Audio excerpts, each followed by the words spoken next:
Muy buenas noches, bienvenidos a Contraste y Controversia. Buenas noches, Vladimir.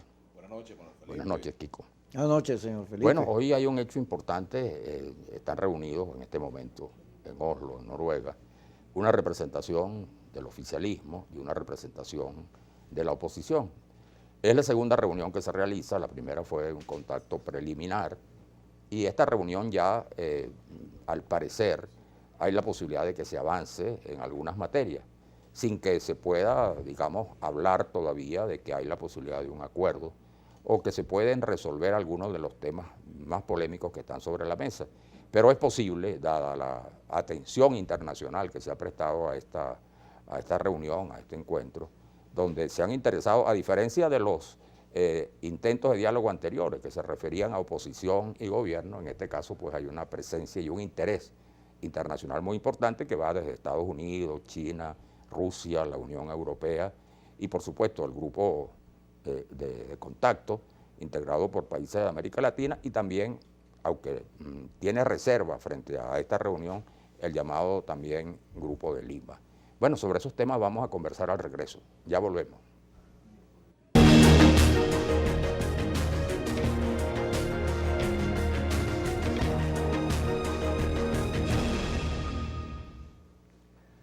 Sí, efectivamente, como lo ha dicho Manuel Felipe, y también es importante destacar lo que ha sido la postura de Cuba y de Rusia frente al tema, que si bien han marcado ya distancia en cuanto a que no acompañan sanciones ni acompañan estrategias contra el gobierno de Maduro, pues ya que estén hablando de apoyar el diálogo, es una señal de que esto, al menos en el papel, parece que va por la vía de la negociación.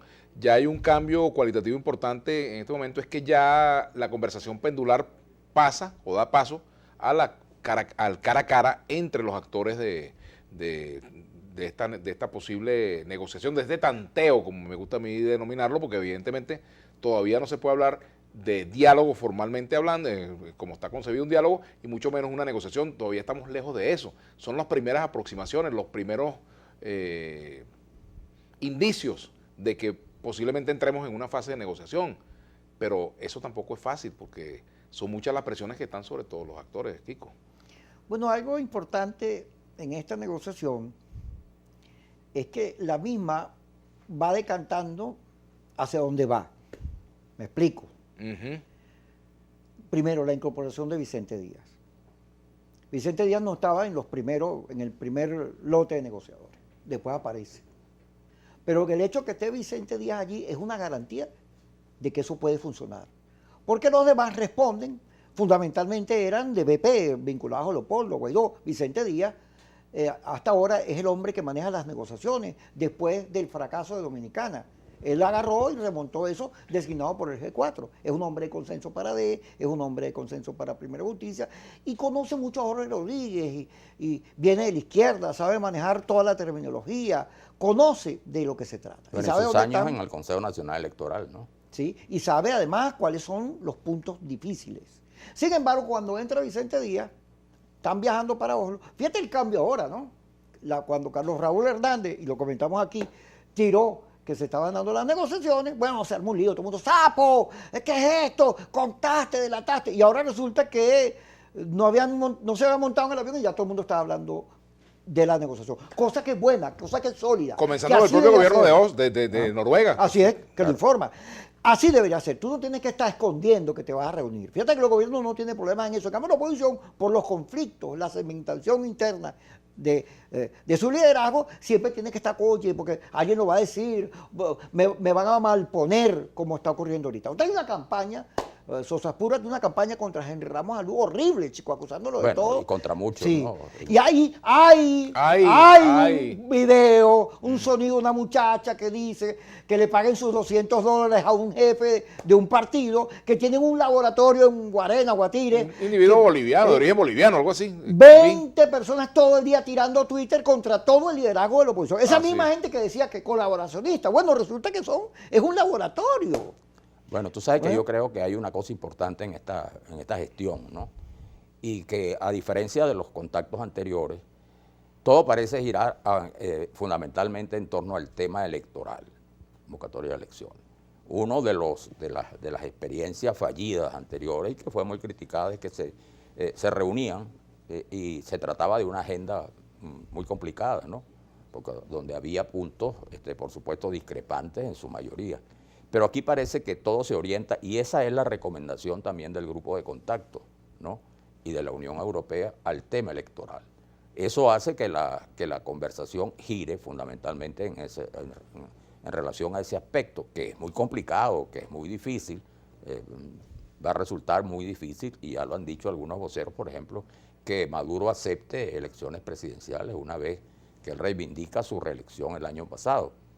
Y también va a ser muy difícil, seguramente para la oposición, aceptar solamente las elecciones parlamentarias sin que tengan como remate la elección presidencial. Pero ya eso simplifica de alguna manera los términos de la conversación. Y yo creo que al país y al venezolano en general lo que desea es exactamente que haya un hecho que permita dilucidar el futuro. Entonces, si tú vas a unas elecciones, esas elecciones van a despejar el camino en el futuro. A diferencia de esas agendas, tú sabes, donde se mezclan puntos de vista y se mezclan temas, que al final es muy difícil, pues que en torno a ellos se logra un consenso. Fíjate que uno de los temas precisamente es el del logro de consenso, y el primer gran consenso que se debe encontrar o que debe encontrar la oposición es con ella misma. ¿A qué me refiero? Tratar de sumar la mayor cantidad de factores, hacerlos partícipes de alguna manera, quizás no del diálogo en Oslo, de esas conversaciones, de ese intento, de ese tanteo, sino de la decisión política de ir a la negociación. Es decir, hay muchos matices. Fíjate lo que fue la experiencia de la Mesa de la Unidad Democrática. 20 y tantos partidos lograron estar bajo una misma dirección política, participando todos, siendo tomados en cuenta. Después se fueron reduciendo el G tanto, el G8, el G12, el no sé qué, hasta que terminaron en el G2.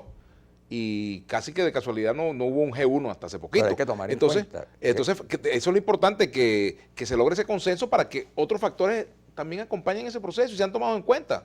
Pero fíjate que allí, en la experiencia de la Mesa de la Unidad Democrática, está el tema de las primarias, que era un tema electoral. Lo que unificó y permitió que se prolongara en el tiempo, digamos, y tuviera vigencia esta experiencia unitaria, fue el tema electoral. Se convocaron a primarias, cada candidato hizo su campaña, se reconocieron los resultados y efectivamente después se repitieron experiencias también. Es decir, ahora, en torno al tema electoral y en torno a un tema, ¿no? A un objetivo fundamental, y no pues esa agenda, tú sabes, que pueden ser, todos los temas son interesantes al final, pero complican Felipe, la posibilidad de llegar a acuerdos. Fíjate, Vladimir, vamos a ir como exponiendo las fichas en el tablero y vamos desarrollándolas. Sobre la mesa. Sale todas las opciones sobre la mesa. Es difícil para poner la ficha, pero le pero no, ella se mueve. Sí, se mueve, una mesa móvil. Hay una encuesta de Datincorp que acaba de salir. Sí, señor. Estaba clandestina, no se podía usar, pero bueno, la filtraron y ya Jesús Seguías nos autorizó. Dijo, bueno, ya que me echaron dedo, pues así es. Sáquenla. La encuesta revela un fenómeno propio de lo que está ocurriendo en Venezuela, que es que todo se ha ido segmentando. La oposición no es un bloque sólido, son varios bloques. El gobierno igual. Hay cosas que unifican y hay unas cosas que separan. En el caso del gobierno, lo unifica la invasión, la amenaza, el imperialismo. Eso unifica a Maduro, a los factores que tiene internos, que no todos piensan igual. Ahí también hay un lado extremista, que dicen, lo dirige Diosdado, Freddy Bernal, etcétera, y hay otro lado que quiere negociar, donde Héctor Rodríguez y otros factores, la Cava, aparecen como expresiones de ello. Pero en el caso de la oposición, la encuesta revela, en este momento están poniendo la lámina ahí, no era lo que yo iba a contar, pero vamos a hablar de esto. La encuesta revela en torno a las negociaciones, fíjate, si hubiese una elección en este momento para elegir la Asamblea Nacional, 46% votaría y 50% no. Quiere decir que el lado moderado y los lados moderados y extremistas se parecen, tienen más o menos los mismos pesos. Ahí está incluido el lado extremista chavista y el lado extremista. Pero fíjate, es un retroceso del abstencionismo. ¿Cómo no? Es un retroceso. Mira esta lámina. Tangible. Ponme la otra lámina, por favor. Ajá. Mira esta lámina. Esta lámina dice, esta es la clave de la negociación de Oslo. Si hubiesen elecciones con un nuevo CNE, el 80% votaría. Bueno, entonces, ¿para qué tienes que convocar golpe de Estado o intervención extranjera si ahí está la clave de la película? Ahora, ¿podrá Oslo resolver toda esta segmentación de la opinión pública, que todo el mundo jala por un lado, donde ya no hay una mayoría sólida y el discurso de Guaidó comienza a ser exigido de otras formulaciones distintas a lo que es su política? Os lo discutiremos cuando regresemos. Tenemos que hacer la pausa, ya venimos. Nuestras redes sociales, @contrastegb. También el Twitter de nuestros compañeros Kiko Bautista, @Kiko Bautista, @Manuel Felipe Sierra y el de este servidor, @Vladi Viso Villegas P. Hacemos la pausa, ya venimos.